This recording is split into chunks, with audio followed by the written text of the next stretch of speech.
अक्सर आप लोगों ने देखा होगा कि जब भी किसी को बिजली का झटका लगता है तो अधिकतर केसेस में लोगों की मौत हो जाती है। क्या इसके पीछे का साइंटिफिक रीजन आप जानते हैं? चलिए मैं आपको बताता हूं। देखिए, उसके पीछे का रीजन ये है कि हमारी बॉडी में 70% पानी है और जैसे ही हमें बिजली का झटका लगता है अंदर का पानी जल जाता है, सूख जाता है, खत्म हो जाता है, जिसकी वजह से हमारा खून यानी कि ब्लड गाढ़ा हो जाता है और गाढ़ा होने की वजह से वो अच्छे से फ्लो नहीं हो पाता और हमारे शरीर के अंगों तक पहुंच ही नहीं पाता, जिसकी वजह से हमारे शरीर के अंग काम करना बंद कर देते हैं और उसी वजह से हमारी मौत हो जाती है।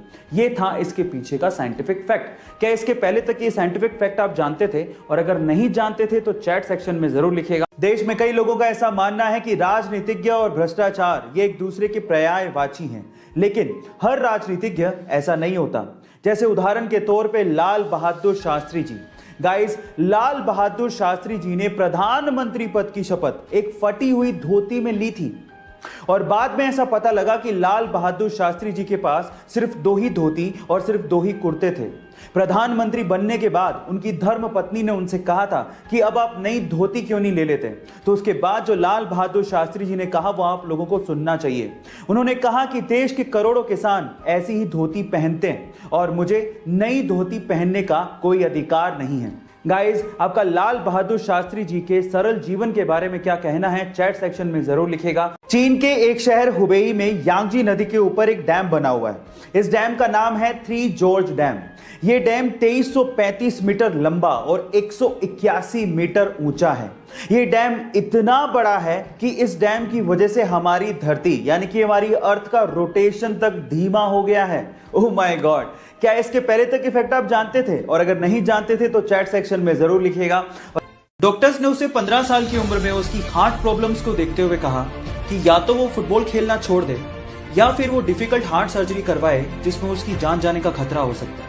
फुटबॉल खेलने का जुनून इतना सवार था कि उसने वो हार्ट सर्जरी करवाई। अपने इसी फुटबॉल के जुनून के चलते ये माली का बेटा आज विश्व का सबसे महंगा फुटबॉल खिलाड़ी बना है।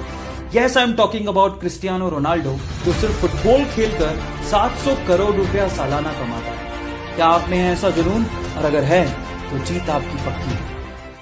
माइकल फेलिप्स ने 2008 में पब्लिकली अनाउंस कर दिया कि वो अगले ओलंपिक में 8 गोल्ड मेडल जीत के लाएगा। फिर क्या था, मीडिया ने, लोगों ने उनका मजाक उड़ाना शुरू कर दिया। लेकिन माइकल फेलिप्स ने इन्हीं लोगों की इन बातों को अपना मोटिवेशन बनाया और दिन में 12-12 घंटे स्विमिंग की प्रैक्टिस करने लगे। अचानक से एक एक्सीडेंट में उन्होंने अपना हाथ फ्रैक्चर कर लिया। डॉक्टर ने साफ मना कर दिया कि अगले ओलंपिक में आप पार्टिसिपेट नहीं कर सकते। लेकिन इसके पागलपन के आगे मुसीबतें कुछ नहीं थी। उसने पैरों से स्विमिंग करनी शुरू कर दी और फाइनली फिर क्या था, अगले ओलंपिक में एक वर्ल्ड रिकॉर्ड के साथ टोटल 8 गोल्ड मेडल उसने जीते। इसी को कहते हैं, अगर आप जिद करते हो तो जीत आपकी पक्की है।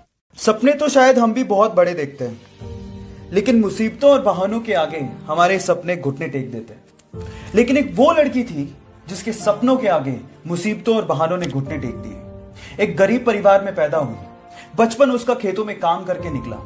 15 साल की उम्र में उसने सोचा कि वो बॉक्सिंग में अपना करियर बनाएगी। घर से कोई सपोर्ट नहीं था, ना ही ट्रेनिंग के लिए कोई सुविधाएं थी, लेकिन उसकी जिद के आगे सारी मुसीबतों ने घुटने टेक दिए। जी हां, मैं बात कर रहा हूं 6 times world amateur boxing champion, 5 times Asian women championship winner, Asian games 2014 gold medalist, Olympics 2012 bronze medalist, 2013 Padma Bhushan winner, 2003 Arjuna award winner and 2006 Padmashri Mary com.